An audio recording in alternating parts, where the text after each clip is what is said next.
इसलिए वो दादी की चहेती शुरू से ही थी। विदाई के समय सबसे ज्यादा दादी के गले लगकर ही रोई। वरुण देहरादून में एक कॉलेज में लेक्चर था। उसने शादी से पहले ही 2 बेडरूम का किराए का घर ले लिया था।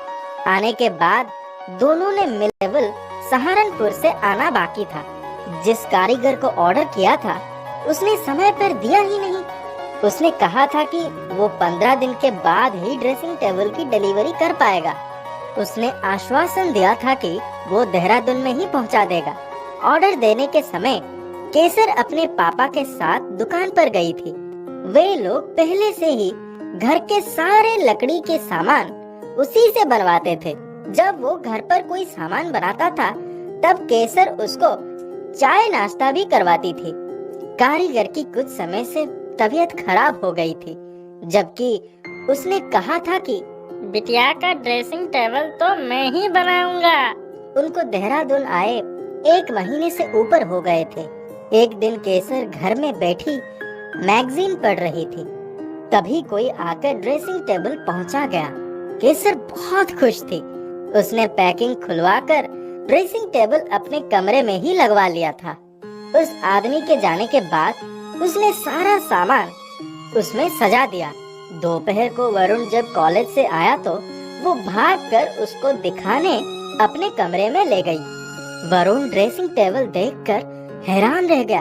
वो बहुत ही खूबसूरत और नक्काशीदार था। उसने कहा, यार ये तो बिल्कुल रईसी वाला लुक दे रहा है। वो भी आकर उसके बगल में खड़ी हो गई। तभी उन दोनों को लगा कि उन दोनों के अलावा किसी और की छाया भी दिख रही है। केसर ने तुरंत पीछे मुड़कर देखा तो कोई नहीं था। केसर असमंजस में पड़ गई। वरुण ने कहा, चलो मुझे थोड़ा काम है, मैं निपटा लूं, तुम तब तक आराम कर लो। वरुण कमरे से बाहर चला गया।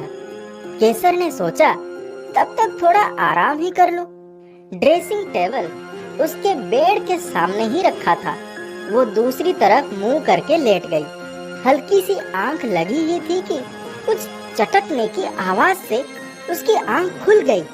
वो सोचने लगी, ये क्या था? वो तुरंत उठी।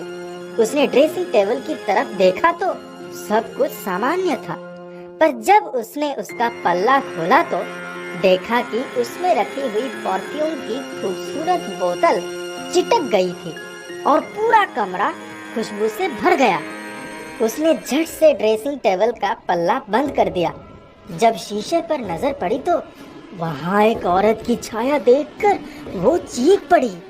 वरुण भागा हुआ आया और देखा कि केसर बेड पर बैठी कांप रही थी। पूछने पर वो आंखें बंद किए ही शीशे की तरफ इशारा करती हुई चीखी, देखो, शीशे में कौन है? वरुण ने शीशे की तरफ देखा तो वहाँ कुछ भी नहीं था।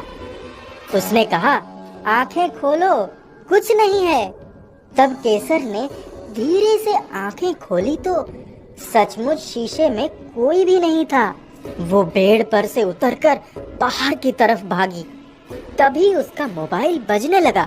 उधर से उसके पापा की भारी आवाज आई, केसर, दादी नहीं रही। अचानक सोए सोए ही उनको दिल का दौरा पड़ा। अस्पताल ले गए, पर वे रास्ते में ही चल बसी। केसर रोने लगी। वरुण ने सुना तो बोला, चलो जल्दी करो, हमें चलना होगा, 1.5-2 घंटे में पहुंच जाएंगे। केसर कपड़े बदलने अपने कमरे में गई तो शीशे में वही आकृति फिर उभरी।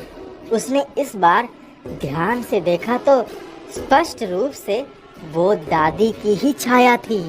वो शीशे के सामने खड़ी होकर फूट फूट कर रोने लगी और बोली, दादी, आप मुझसे कुछ कहना चाहती है क्या? तब शीशे वाली बूढ़ी औरत के चेहरे पर एक मुस्कुराहट उभरी।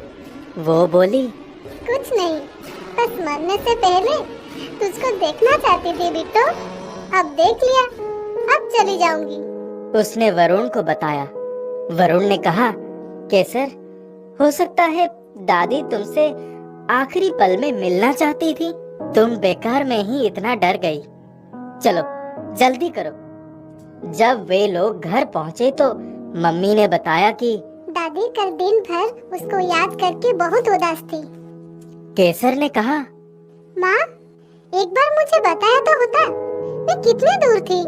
तब उसने ड्रेसिंग टेबल वाली सारी घटना माँ को बताई।